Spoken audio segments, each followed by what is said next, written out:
దేవుడు యోబుతో ఏమి చెబుతున్నాడో విందాము. యోబు 38వ అధ్యాయం 1వ వచనం నుండి. అప్పుడు యెహోవా సుడిగాలిలో నుండి ఇలాగు యోబుకు ప్రత్యుత్తరమిచ్చాడు. జ్ఞానము లేని మాటలు చెప్పి ఆలోచనను చెరుపుతున్న వీడెవడు? పౌరుషము తెచ్చుకొని నీ నడుము బిగించుకో. నేను నీకు ప్రశ్న వేస్తాను, నీవు దానిని నాకు తెలియచెప్పు. నేను భూమికి పునాదులు వేసినప్పుడు నీవెక్కడున్నావు? నీకు వివేకము కలిగి ఉన్న ఎడల చెప్పు. నీకు తెలిసిన ఎడల దానికి పరిమాణమును నియమించిన వాడెవడో చెప్పు. దాని మీద పరిమాణపు కొలవేసిన వాడెవడో చెప్పు. దాని స్తంభముల పాదులు దేనితో కట్టబడినవో చెప్పు. ఉదయ నక్షత్రాలు ఏకముగా కూడి పాడినప్పుడు దేవదూతలందరూ ఆనందించి జయధ్వనులు చేసినప్పుడు దాని మూలరాతిని వేసిన వాడెవడు?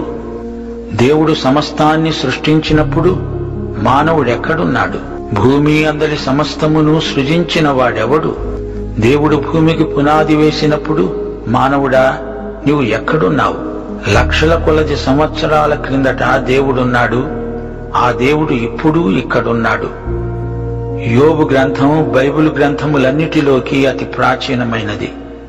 ఈ గ్రంథము రాసేటప్పటికీ బైబిల్లో మరే గ్రంథము రాయబడి ఉండలేదు.